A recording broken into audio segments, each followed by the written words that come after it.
नमस्कार। आज हम बात कर रहे हैं भारत के जहाज निर्माण उद्योग यानी शिप बिल्डिंग सेक्टर की।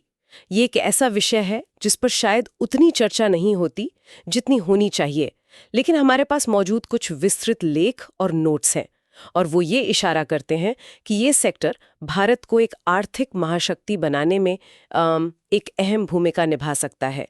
तो आज हम समझेंगे कि आखिर ये जहाज बनाना इतना ज़रूरी क्यों है, दुनिया के मुकाबले भारत अभी कहाँ खड़ा है और भविष्य के लिए क्या बड़े मंसूबे तैयार हो रहे हैं। चलिए इस दिलचस्प विषय की तह तक चलते हैं। बिल्कुल। अक्सर जब हम आर्थिक तरक्की या मेक इन इंडिया की बात करते हैं तो हमारी नजरें शायद फैक्ट्रियों, सड़कों या टेक्नोलॉजी पर ज्यादा जाती हैं। शिप बिल्डिंग कहीं कहीं पीछे छूट जाता है। लेकिन सच्चाई ये है कि आज के ग्लोबल दौर में जहां 90% से ज्यादा व्यापार समंदर के रास्ते होता है, वहां जहाजों और उन्हें बनाने की क्षमता वो किसी भी देश की आर्थिक और सामरिक ताकत की रीढ़ होती है। इतिहास गवाह है, जिसने परिवहन के साधनों पर कब्जा किया, दुनिया पर उसी का दबदबा रहा। हाँ, इसी से जुड़ी एक कमाल की बात हमारे सामने आई हेनरी फोर्ड के हवाले से। फोर्ड ने कहा था कि अमेरिका इसलिए महान नहीं है कि वो शक्तिशाली है और उसकी सड़कें शानदार हैं, बल्कि उसकी सड़कें शानदार हैं इसीलिए वो महान और शक्तिशाली है। कितनी सटीक ऑब्जर्वेशन है। मतलब एक मजबूत ट्रांसपोर्टेशन नेटवर्क सिर्फ सुविधा नहीं बल्कि देश की तरक्की और ताकत की बुनियाद है। एकदम सही। और ये बात शिप बिल्डिंग पर भी उतनी ही लागू होती है, बल्कि शायद आज के दौर में और भी ज्यादा।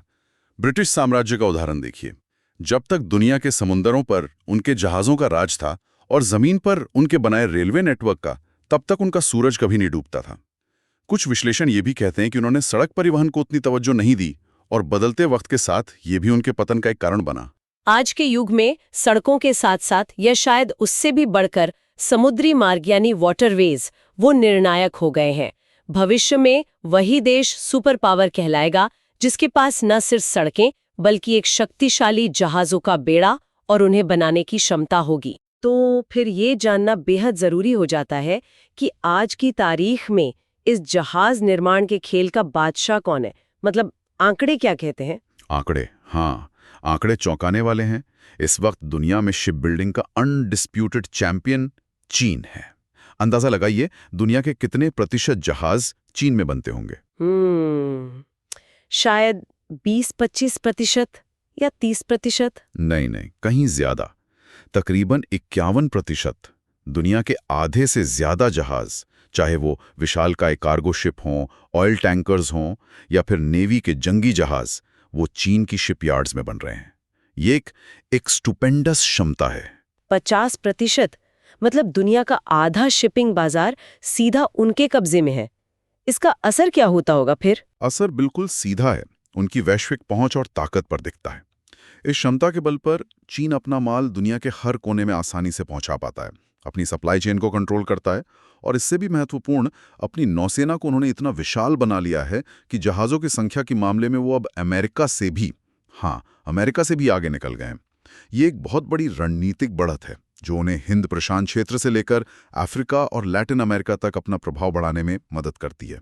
अच्छा, और चीन के बाद कौन है? क्या अमेरिका या यूरोप का कोई देश? हैरानी की बात है, दूसरे नंबर पर अमेरिका या कोई यूरोपीय देश नहीं है, बल्कि एक छोटा सा एशियाई देश है, दक्षिण कोरिया। करीब 28% ग्लोबल मार्केट शेयर के साथ। सोचिए, महज 5.5 करोड़ की आबादी वाला देश हाँ। दुनिया की 1/4 से ज्यादा जहाज बना रहा है। यह दिखाता है कि कैसे एक इंडस्ट्री किसी देश की अर्थव्यवस्था का काया पलट कर सकती है। दक्षिण कोरिया की आर्थिक तरक्की में शिप बिल्डिंग का बहुत बड़ा योगदान रहा है। ये तो वाकई कमाल है। और तीसरे नंबर पर? तीसरे पर जापान है, लगभग 15% हिस्सेदारी के साथ। तो देखिए, टॉप 3 देश चीन, दक्षिण कोरिया, जापान, तीनों एशिया में है और मिलकर दुनिया का करीब 94% शिप बिल्डिंग मार्केट कंट्रोल करते हैं। 94%।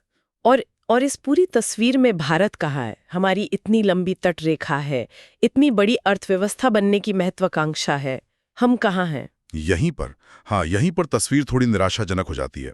हमारी हिस्सेदारी महज 0.6% के आसपास है। दुनिया के टॉप 20 शिप बिल्डिंग देशों में भी हम नहीं आते। हमारी रैंकिंग 22वीं है।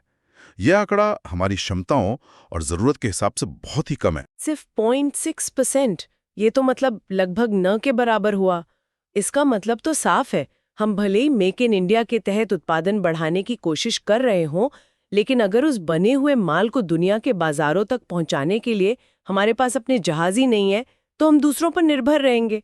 ये तो ऐसा हुआ जैसे आपने एक शानदार फैक्ट्री तो बना ली, लेकिन सामान बाहर भेजने के लिए आपके पास ट्रक ही नहीं है।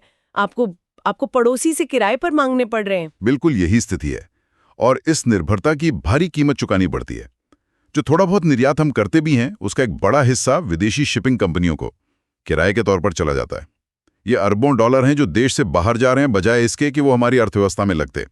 और इसके अलावा ये एक ऐसा सेक्टर है जिसमें रोजगार की अपार संभावनाएं हैं। जरा सोचिए, एक बड़ा जहाज बनाने में कितने तरह के स्किल्स और कितने लोगों की जरूरत पड़ती होंगी। Designer, engineer, welder, fitter, electrician, painter और न जाने कितने इंडस्ट्रीज, उनमें भी तो रोजगार पैदा होते होंगे। निश्चित रूप से ये एक मल्टीप्लायर इफेक्ट वाला उद्योग है। एक जहाज बनता है तो स्टील इंडस्ट्री को काम मिलता है, इंजन बनाने वालों को काम मिलता है, हजारों छोटे बड़े सप्लायर्स को काम मिलता है। अनुमान है कि शिप बिल्डिंग में पैदा होने वाली हर एक सीधी नौकरी अप्रत्यक्ष रूप से 5 से 6 और नौकरियां पैदा करती है। अगर भारत इस सेक्टर में अपनी क्षमता बढ़ा ले तो ये लाखों, शायद करोड़ों अच्छी तनख्वाह वाली नौकरियां पैदा कर सकता है, खासकर हमारे तटीय राज्यों में। एक आकलन सामने आया है कि अगर भारत ने आज से 20 साल पहले ही इस सेक्टर पर ध्यान दिया होता और किसी तरह दुनिया का सिर्फ 10% मार्केट शेयर भी हासिल कर लिया होता, तो आज तस्वीर क्या होती? अगर ऐसा हुआ होता तो आज हम दुनिया के टॉप 5 शिप बिल्डर्स में शामिल होते। हमारी जीडीपी में कई खरब डॉलर का इजाफा होता।